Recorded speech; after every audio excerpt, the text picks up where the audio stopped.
ओम नमः शिवाय. नमस्कार. मी खुशा, ज्योतिष आणि वास्तु अभ्यासक, नवदृष्टी ज्योतिष विद्या यूट्यूब चॅनलमध्ये सर्वांचे मनपूर्वक स्वागत आहे. मित्रांनो, तुम्ही हिरे, मोती किंवा इतर रत्नांबद्दल ऐकले असेल आणि तुमच्या आयुष्यातही त्यांचा वापर केला असेल. पण रत्नांचे किती गट आहेत, ते कुठे, केव्हा आणि कसे तयार झाले? रत्न खरोखर प्रभावी आहेत का? आज आपण हे रहस्य उलगडण्याचा प्रयत्न करू. सर्व संस्कृतीमध्ये रत्नांची उत्पत्ती देवदेवतांशी संबंधित आहे. प्राचीन भारतीय ग्रंथांमध्ये काही विद्वानांचा असा विश्वास आहे की रत्नाची उत्पत्ती दधीची ऋषींच्या अस्थिपासून झाली. जेव्हा देवांवर संकट आले तेव्हा अथर्ववेदी दधीजी यांनी त्यांच्या हाडाचा त्याग केला. भगवान विश्वकर्मा यांच्या पवित्र स्पर्शाने ऋषी दधीची यांच्या अस्थिपासून एक वज्र तयार केला आणि तो त्यांना दिला. काही विद्वानांचा असा विश्वास आहे की रत्ने पृथ्वीच्या अंतर्निहित विशिष्टतेमुळे उत्पन्न होतात. पृथ्वीवर फक्त 5 प्रकारचे रत्न उपलब्ध आहेत: दिव्य, जैविक, वनस्पतिक, खनिज आणि केमिकल्स. वैदिक काळापासून घालण्यायोग्य रत्नांमध्ये अतिशय कठीण, मध्यम कठीण आणि नरम रत्नांना समान महत्त्व दिले गेले आहे. दिव्य रत्न सिद्धिप्राप्त तपश्चर्या करून देवांकडून अलौकिक शक्तींच्या स्वरूपात दैवी रत्ने मिळवली जातात.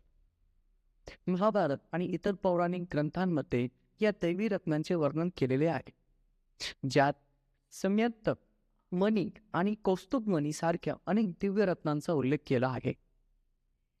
असेही मानले जाते की स्वाती नक्षत्राच्या वेळी शंखामध्ये पडणारे पाण्याचे थेंब हवेत सुकल्यानंतर त्याचे मोती बनतात.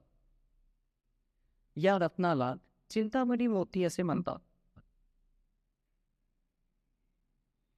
जैविक आणि वनस्पतिक रत्न हे सजीवांच्या शरीरातून मिळवलेली रत्ने आहेत, जे 2 प्रकारचे असतात: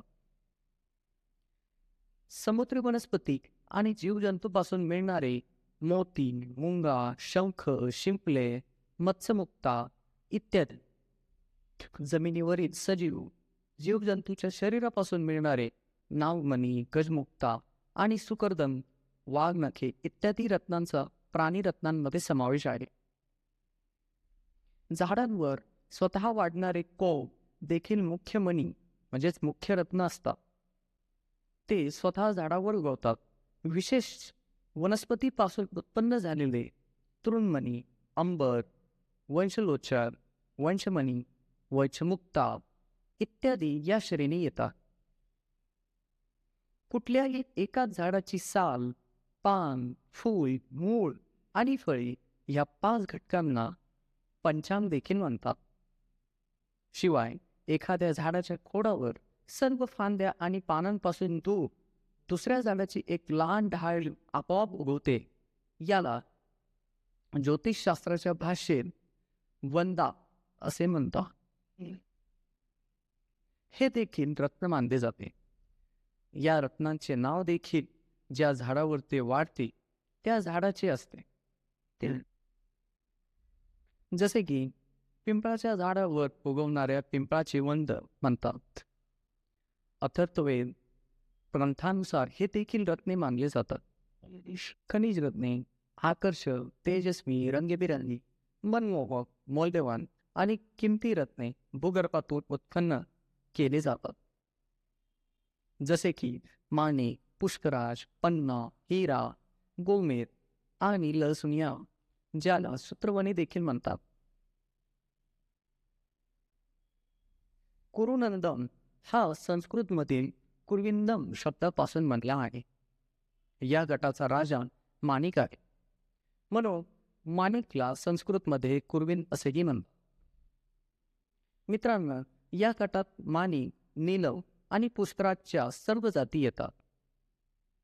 या रत्नांचा सर्वात मोठा रासायनिक घटक म्हणजे ॲल्युमिनियम ऑक्साईड आहे.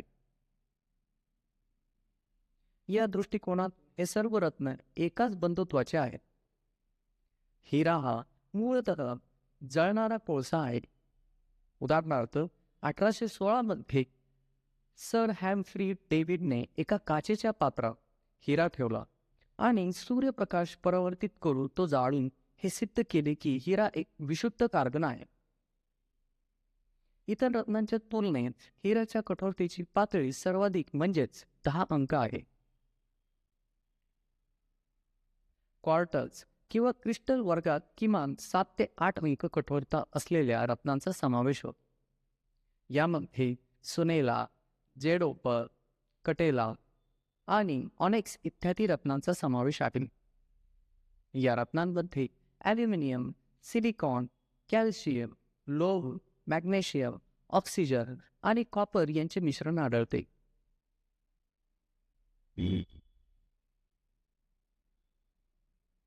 मोहात स्केल ऑफ हार्डनेस च्या तत्वानुसार हे रत्न हिऱ्याच्या 10 पॉईंट स्केलपेक्षा एक स्थान खाली आहे, म्हणजेच 9 पॉईंट स्केलवर आहेत. हे लक्षात ठेवणे महत्त्वाचे आहे की कोणताही रत्न हिऱ्या एवढा कठीण नाही, म्हणून हे रत्न एकाच जाती वर्गाचे आहेत. प्राचीन काळातील ऋषीमुनींनाही याची चांगली जाणीव.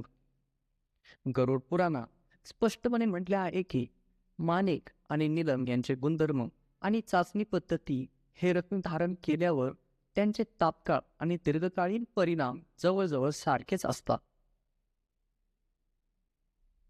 म्हणूनच नीलरत्न धोकादायक असे मानणाऱ्यांसाठी हा एक इशारा आहे. माणिक देखील अनपेक्षितपणे चांगले किंवा वाईट परिणाम देऊ शकतो. रासायनिक रत्न. सध्याच्या स्थितीत रत्नांच्या बाजारपेठेत रासायनिक रत्न मोठ्या प्रमाणात विकले जातात. रासायनिक रत्ने ओळखण्याचा प्रयत्न करताना सर्वात अनुभवी रत्न जाणकारी अनेकदा फसतो. ज्याप्रमाणे कृत्रिम गर्भधारणेतून अंडी तयार केली जातात, त्याचप्रमाणे कृत्रिम मोती, कृत्रिम गर्भाधान आणि रासायनिक प्रक्रियेतून तयार केले जातात. विविध प्रकारच्या उष्णता आणि गॅसेसचा वापर करून कृत्रिम रत्ने तयार केली जातात. यालाच रासायनिक किंवा इमिटेशन म्हणतात. खरं तर हे काचेचे बनलेले नसतात, पण त्यांना घासल्याने दगडाप्रमाणेच आग निर्माण होते, म्हणून त्यांना उपरत्न किंवा अर्धमौल्यवान रत्न म्हणता येईल. काही तज्ज्ञ त्यांना संमिश्र कृत्रिम रत्ने देखील म्हणतात, जे बहुतेक स्पाइनल दगडापासून बनवलेले दिसतात. मित्रांनो, प्राचीन काळापासून हिरा, माणिक, मोती, नील आणि पन्ना या 5 रत्नांची गणना पंचरत्नांमध्ये केली जाते. या 5 रत्नांचा बहुतेकदा धार्मिक कृत्यामध्ये उपयोग केला जातो. त्यानंतर नवग्रहांच्या संदर्भात माणिक, मोती, प्रवाळ, पन्ना, पुखराज, हिरा, नीलम, गोमेद आणि वैदुर्यमणी म्हणजे लहसुई रत्नांच्या श्रेणीत ओळखले गेले. परंतु रत्नांची सर्वात मोठी यादी बृहत्संहिता या ग्रंथामध्ये आढळते. त्याचप्रमाणे रत्नपरीक्षाध्याय नावाच्या प्राचीन ग्रंथात वरामिहिर काही प्रमाणात वैज्ञानिक दृष्टिकोनातून असे वर्णन करतात की रत्ने नैसर्गिकरित्या पृथ्वीवरील मातीच्या गुणधर्मामुळे तयार होतात. एकूण 22 प्रकारच्या रत्नांचे वर्णन केले आहे.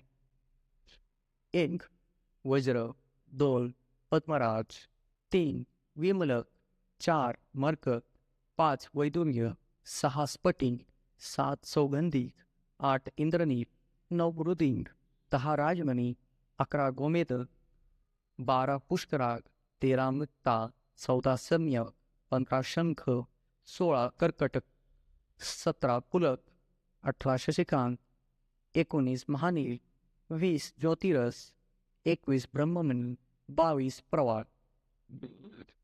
परंतु त्यामध्ये सौगंधिका, महानील, चंद्रकांत हे अनुक्रमे माणिक, नीलम आणि स्फटिक आहेत. त्यामुळे रत्नांची खरी संख्या फक्त 19 राहते. या आधुनिक युगात यापैकी अनेक रत्ने उपरत्ने मानली जातात. शेवटी 9 मुख्य रत्ने मानली जातात. भारतीय उपखंडात रत्नांच्या संख्येबाबत एक व्यापक गैरसमज आहे, ज्यामध्ये असा दावा केला जातो की रत्नांची एकूण संख्या 84 आहे. काही विद्वान अनेकदा आकृती योग्य दिसावी म्हणून संख्यांमध्ये फेरफार करतात. मित्रांनो, या रत्नांबद्दल काही लपलेले रहस्य आहेत जे लोकांना समजणे कठीण आहे. 94 विशिष्ट रत्न असे आहेत ज्यांचा 84 रत्नांमध्ये उल्लेख नाही. त्यापैकी काही रत्नांची नावे तुम्हाला सांगत आहे. अंबर, सफायर, ग्रीन टोपाज, निळा टोपाज, स्पायनल, निळा जिरकॉन, सेफायर, गुलाबी सेफायर, गुलाबी टोपाज, गुलाबी quartz, melanite, ivory, gypsum, green zircon, silicon, almandite इत्यादी खडियानुमा सैलकडी पुराणांमध्ये प्रसिद्ध आहे. परंतु पारस दगड आणि सोनामखी प्रत्यक्षात मात्र कुठेही आढळत नाही. पण प्रत्यक्षात मातीचा एक प्रकार किंवा औषधी पदार्थ आहे. मित्रांनो, रत्नांच्या गुणतेचा अभ्यास करत असताना इसवी सन 62 ते 113च्या काळातील प्राचीन रोमन लेखक प्लिनी यांनी त्यांच्या नॅचरल हिस्ट्री या पुस्तकाच्या शेवटच्या भागात रत्नांबद्दल सविस्तर माहिती दिली आहे. असे वाचनात आले त्यात असेही नमूद केले आहे की इजिप्तमधील अलेक्झांड्रिया बंदर हे हिरे, रत्ने आणि मौल्यवान दगडांसाठी एक प्रमुख बाजारपेठ होती. रोम आणि अथेन्ससह अनेक देशातील व्यापारी तेथे खरेदी विक्रीसाठी जमत होते. येशू ख्रिस्ताच्या 200 वर्षापूर्वी लिहिलेले प्राचीन हिंदू पवित्र ग्रंथ विष्णू पुराणमध्ये हिरे आणि रत्नांच्या शक्तीबद्दल सांगितले आहे. श्रावण महिन्यात जेव्हा सूर्यप्रकाशासहित हलका पाऊस येतो तेव्हा आपल्याला इंद्रधनुष्यात 7 रंग दिसतात. हे 7 रंग सूर्याच्या पांढऱ्या किरणांमध्ये लपलेले असतात. प्रत्येक रंग त्याच्या स्वतःच्या अद्वितीय किरणांद्वारे खुणा, प्रतिबिंब, कंपन आणि स्पर्शाद्वारे मानवी जीवनावर प्रभाव पाडतो. रत्नांमध्ये या रंगाचे प्रमाण जास्त असते. परिणामी रत्ने ग्रहाच्या कमकुवत किरणांना बळकटी देते, ज्यामुळे त्याचा प्रभाव वाढतो. सध्या या विविध देशांमध्ये रत्नांच्या खाणी अस्तित्वात आहेत.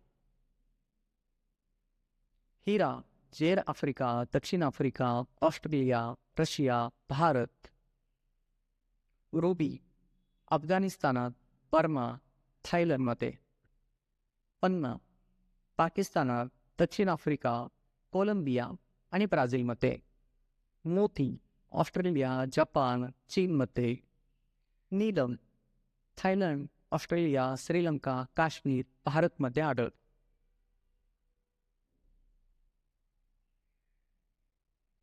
व्हिडिओ शेअर करा, लाईक करा आणि सबस्क्राईब करा.